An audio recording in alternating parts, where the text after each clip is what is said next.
नमस्कार। मॉरिशस के प्रधानमंत्री श्री प्रवीण कुमार जुगनाथ जी,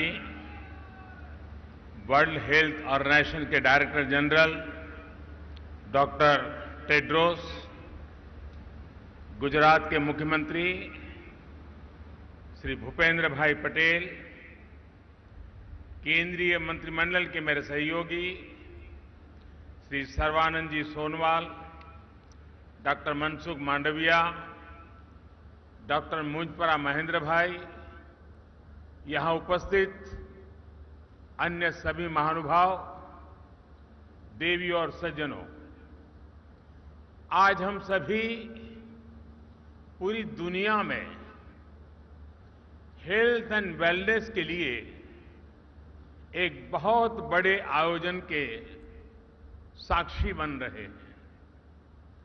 मैं WHO के डायरेक्टर जनरल डॉक्टर टेड्रोस का विशेष रूप से आभारी हूं। अभी डॉक्टर टेड्रोस ने भारत की प्रशंसा में जो शब्द कहे, मैं प्रत्येक भारतीय की तरफ से उनका धन्यवाद करता हूं। और जिस प्रकार से उन्होंने गुजराती, हिंदी, अंग्रेजी एक प्रकार से त्रिवेणी का एहसास कराया है और हर भारतीय के दिल को छू लिया है, उसके लिए भी मैं विशेष रूप से उनका अभिनंदन करता हूं।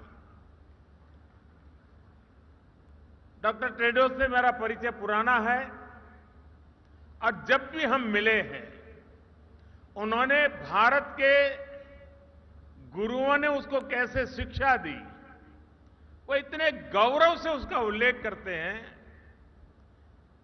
और इतना प्रसन्न चित्त अपनी भावनाएं व्यक्त करते हैं और उनका भारत के प्रति जो लगाव है, आज एक संस्थान के रूप में यहां प्रकट हो रहा है। और वो मुझे कहते हैं कि मेरा चाइल्ड है, मैं आपको दे रहा हूं, अब आपकी जिम्मेवारी है कि आपको इसका पालन पोषण करना है। मैं डॉक्टर टेड्रोस को विश्वास दिलाता हूं कि आपने जिस भरोसे से भारत को ये जिम्मेवारी दी है और जिस उत्साह और उमंग से हमारे यहां के मुख्यमंत्री भूपेंद्र भाई पटेल ने इस पूरी जिम्मेवारी को अपने कंधे पर लिया है, मुझे पूरा विश्वास है कि आपकी आशा और अपेक्षा के अनुसार हम खरे उतरेंगे। मैं अपने अभिन्न मित्र और मॉरिशस के प्रधानमंत्री श्री जुगनाथ जी का भी आभार व्यक्त करता हूं। मेरा उनके परिवार से भी करीब 3 दशक पुराना संबंध रहा है। जब भी मॉरिशस गया, उनके घर जाना, उनके पिताजी से मिलना, उनके परिवार के सबसे संपर्क, 3 दशक का ये पुराना नाता। और मुझे खुशी हुई कि आज मेरे निमंत्रण वो मेरे होम स्टेट गुजरात में आए और उन्होंने भी गुजरात के साथ, गुजराती भाषा के साथ अपना नाता जोड़ करके हम सबका दिल जीत लिया है। अभी हमने बांग्लादेश की प्रधानमंत्री, भूटान के प्रधानमंत्री और नेपाल के प्रधानमंत्री के भी विचार सुने। WHO global centre for traditional medicine के लिए सभी ने अपनी शुभकामनाएं दी हैं। मैं सभी का आभारी हूं। साथियों, WHO ने ट्रेडिशनल मेडिसिन के इस सेंटर के रूप में भारत के साथ एक नई पार्टनरशिप की है। ये ट्रेडिशनल मेडिसिन के क्षेत्र में भारत के कंट्रीब्यूशन और भारत के पोटेंशियल दोनों का सम्मान है। भारत इस पार्टनरशिप को पूरी मानवता की सेवा के लिए बहुत बड़ी जिम्मेदारी के रूप में ले रहा है। ये सेंटर दुनिया भर में फैली पारंपरिक चिकित्सा से सहयोग से दुनिया के लोगों को बेहतर मेडिकल सॉल्यूशन देने में मदद करेगा। और मैं ये भी कहना चाहूंगा कि जामनगर की धरती पर डॉक्टर टेड्रोस और पविंद्र जी की हाजिरी में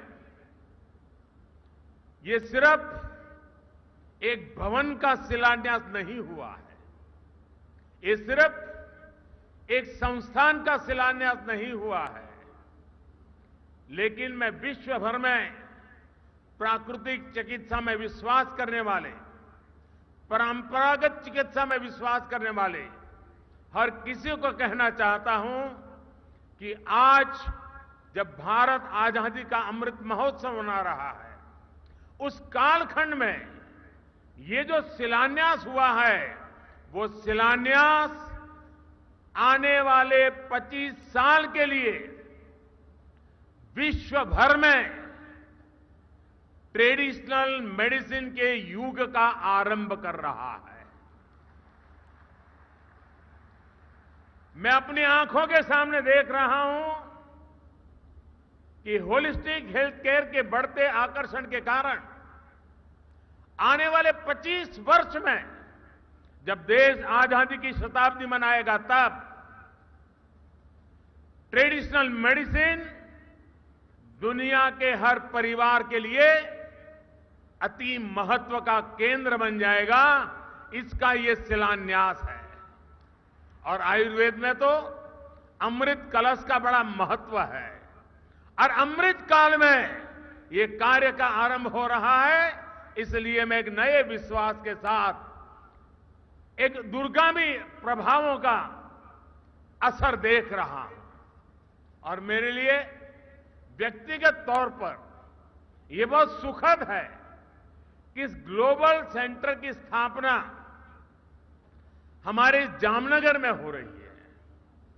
जामनगर का आयुर्वेद से एक विशेष रिश्ता रहा है। 5 दशक से भी ज्यादा पहले जामनगर में विश्व की पहली आयुर्वेद यूनिवर्सिटी की स्थापना हुई थी। यहां एक बेहतरीन आयुर्वेद संस्थान institute of teaching and research इन आयुर्वेदा है। अब विश्व स्वास्थ्य संगठन का ये ग्लोबल सेंटर वेलनेस के क्षेत्र में जामनगर की पहचान को वैश्विक स्तर पर नई ऊंचाई देगा। साथियों, डिसीज फ्री रहना, निरोगी रहना जीवन की सफर का एक महत्वपूर्ण हिस्सा हो सकता है, लेकिन वेलनेस ही अल्टीमेट गोल होना चाहिए। साथियों, वेलनेस का हमारा जीवन में क्या महत्व है, ये हमने कोविड पैंडेमिक के इस दौर में अनुभव किया है। इसलिए विश्व को आज हेल्थ केयर डिलीवरी के नए आयाम की तलाश है। मुझे खुशी है कि इस साल के आवर प्लेनेट आवर हेल्थ ये नारा देकर WHO ने भारत का वन अर्थ वन हेल्थ इस विजन को आगे बढ़ाया है। साथियों, हमारे यहां हजारों साल पहले रचित अथर्ववेद में कहा गया है, जीवेम शरदः शतम, यानी 100 वर्ष तक जिए। हमारी परंपरा में 100 वर्ष की आयु की कामना बहुत सहज रही है, क्योंकि तब 100 वर्ष की आयु प्राप्त करना अचंभित नहीं करता था। और इसमें बहुत बड़ी भूमिका हमारी पारंपरिक चिकित्सा पद्धतियों की होती थी। भारत की पारंपरिक चिकित्सा पद्धति सिर्फ इलाज तक सीमित नहीं रही है, बल्कि ये लाइफ की एक होलिस्टिक साइंस है। आप में से बहुत सारे लोग जानते हैं कि आयुर्वेद में हीलिंग और ट्रीटमेंट के अलावा social health, mental health, happiness, environmental health, करुणा, सहानुभूति, संवेदनशीलता और उत्पादकता सब कुछ इस अमृत कलश में शामिल है। इसलिए हमारे आयुर्वेद को जीवन के ज्ञान के रूप में समझा जाता है और हमारे यहां जितनी प्रतिष्ठा 4 वेदों की है, वैसे ही आयुर्वेद को 5वां वेद कहा जाता है। साथियों, आज आधुनिक दुनिया की जो लाइफस्टाइल है, जो नई नई बीमारियां हम देख रहे हैं, उसे पार पाने के लिए हमारी ट्रेडिशनल नॉलेज बहुत महत्वपूर्ण है। जैसे अच्छी हेल्थ का एक सीधा संबंध बैलेंस डाइट से है। हमारे पूर्वज यह मानते थे कि किसी भी रोग का आधा उपचार बैलेंस डाइट में छिपा होता है। हमारी पारंपरिक चिकित्सा पद्धतियां इन जानकारियों से भरी हुई है कि किस मौसम में क्या खाना चाहिए, क्या नहीं खाना चाहिए। और इन जानकारियों का आधार सैकड़ों वर्षों का अनुभव है, सैकड़ों वर्षों के अनुभव का संकलन है। जैसे हमारे यहां भारत में एक समय था जब विशेष रूप से मोटे अनाज मिलेट्स के उपयोग पर हमारे बुजुर्ग बहुत बल देते थे। समय के साथ हमने इसका उपयोग कम होते भी देखा और आजकल फिर से मिलेट्स की चर्चा बढ़ते हुए देख रहे हैं। मुझे इस बात का भी संतोष है कि मिलेट्स के उपयोग को बढ़ावा देने के लिए भारत का प्रस्ताव यूनाइटेड नेशंस ने स्वीकार किया है। वर्ष 2023 को इंटरनेशनल मिलेट ईयर घोषित करना मानवता के लिए बहुत हितकारी कदम है। एक्सेलेंसी, अभी कुछ समय पहले भारत में जो नेशनल न्यूट्रिशन मिशन शुरू हुआ है, उसमें भी हमारी प्राचीन और पारंपरिक विद्या को ध्यान में रखा गया है। कोविड-19 महामारी के दौरान भी हमने आयुष प्रणाली का व्यापक रूप से उपयोग किया। आयुष काढ़ा, इस नाम से आयुर्वेद आधारित काढ़ा खूब प्रचलित हुआ। आयुर्वेद, सिद्ध, यूनानी फॉर्मुलेशंस की ग्लोबली भी बहुत डिमांड देखने को मिल रही है। दुनिया के अनेक देश आज पैंडेमिक से बचाव के लिए ट्रेडिशनल हर्बल सिस्टम के उपयोग पर बल दे रहे हैं। साथियों, आयुर्वेद और इंटीग्रेटिव मेडिसिन के क्षेत्र में भारत के जो अनुभव है, उनको दुनिया के साथ साझा करना भारत अपना दायित्व समझता है। डायबिटीज, ओबेसिटी, डिप्रेशन जैसी अनेक बीमारियों से लड़ने में भारत की योग परंपरा दुनिया के बहुत काम आ रही है। अंतर्राष्ट्रीय योग दिवस के माध्यम से योग प्रचलित हो रहा है और दुनिया भर में लोगों को मानसिक तनाव कम करने में, मन, शरीर, चेतना में संतुलन कायम करने में योग मदद कर रहा है। योग के दायरे का विस्तार करने में भी ये नया संस्थान अहम भूमिका निभाए, ये बहुत आवश्यक है। एक्सेलेंसी, आज इस अवसर पर मैं इस ग्लोबल सेंटर के लिए 5 लक्ष्य भी रखना चाहता हूं। पहला लक्ष्य टेक्नोलॉजी का उपयोग करते हुए ट्रेडिशनल विद्याओं के संकलन का है, उनका डेटाबेस बनाने का है। अलग अलग देशों में ट्रेडिशनल मेडिसिन की अलग अलग परंपराएं रही हैं। इस केंद्र में इन परंपराओं का संकलन करते हुए एक वैश्विक संग्रह यानी रिपोजिटरी बनानी चाहिए। ये केंद्र इन परंपराओं के जानकारों, मूल पद्धतियों के स्रोतों का अध्ययन करके भी उनका एक संकलन कर सकते हैं। ऐसा करना इसलिए भी जरूरी है ताकि अलग अलग देशों में मौजूद पारंपरिक चिकित्सा की महत्वपूर्ण जानकारी आने वाली पीढ़ियों को मदद करती है। साथियों, जीसीटीएम को पारंपरिक औषधियों की टेस्टिंग और सर्टिफिकेशन के लिए इंटरनेशनल स्टैंडर्ड भी बनाने चाहिए। ये आपकी संस्था का दूसरा लक्ष्य हो सकता है। इससे हर देश में लोगों का भरोसा इन औषधियों पर और बढ़ेगा। हम देखते हैं कि भारत की कई पारंपरिक दवाइयां विदेशियों को भी बहुत प्रभावी लगती है, लेकिन वैश्विक स्टैंडर्ड न होने की वजह से उनका नियमित व्यापार सीमित रहता है। इसलिए उनकी उपलब्धता अभी कम रहती है। मुझे लगता है कि कई दूसरे देशों को भी इसी तरह की मुश्किल आती होगी। इस ग्लोबल सेंटर को इसके समाधान के लिए भी काम करना चाहिए।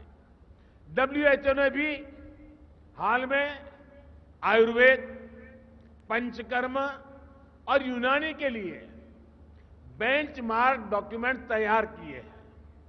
इसका विस्तार किया जाना भी जरूरी है। साथियों, जीसीटीएम एक ऐसा प्लेटफॉर्म बनना चाहिए जहां विश्व की पारंपरिक चिकित्सा पद्धतियों के एक्सपर्ट्स एक साथ आए, एक साथ जुटे, अपने अनुभव साझा करें। इन प्रयासों को ये ग्लोबल सेंटर अपना तीसरा लक्ष्य बना सकता है। क्या ये संस्थान एक सालाना समारोह कर सकता है?